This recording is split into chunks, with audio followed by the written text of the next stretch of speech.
என்ன எங்கே நிற்கிறேன்னு பார்க்குறீங்களா? இது வந்து கல்வாழையெல்லாம் கிடையாதுங்க. இதுதான் ஏலக்காய் செடி.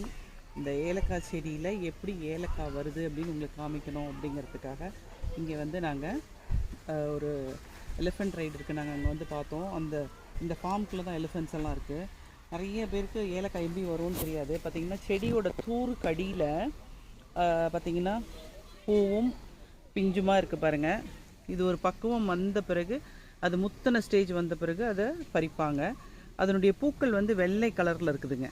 இதனுடைய பூக்கள் வந்து வெள்ளை கலரில் இருக்குது. காய் வந்து குட்டி குட்டியாக வந்துருக்குது. இதனுடைய பருவம் வந்த பிறகு அதை வந்து பறித்து அதை வந்து எலக்ட்ரிக்கல் ட்ரையரில் போட்டு ட்ரை பண்ணி தான் நமக்கு வந்துட்டுருக்குது. ஸோ காடமும் வந்து 3 இயர்ஸ் கழித்து தான் வந்து ஈல்டு வருங்களாம்.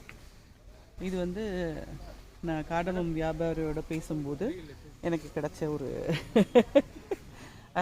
இன்ஃபர்மேஷன். இந்த முழுசாக இருக்கிற ஒன்று கொடுங்க.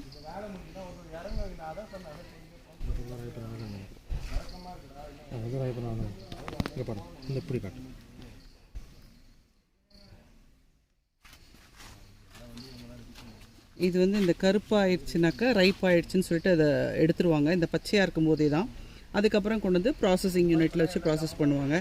இதை பற்றின ஃபுல் வீடியோ உங்களுக்கு வீடியோவில் பார்க்கலாம். ஷார்ட்ஸில் இதோடு நான் நிறுத்திக்க போகிறேன்.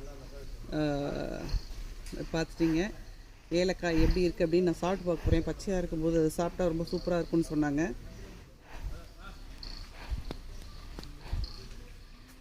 அந்த பழம் சாப்பிட்டா ஒரு இனிப்பு இருக்கும் இல்லைங்களா? இனிப்பு ப்ளஸ் அந்த ஏலக்காயோடைய ஸ்மெல்லு டேஸ்ட் எல்லாமே இதில் நல்லா தெரியுது.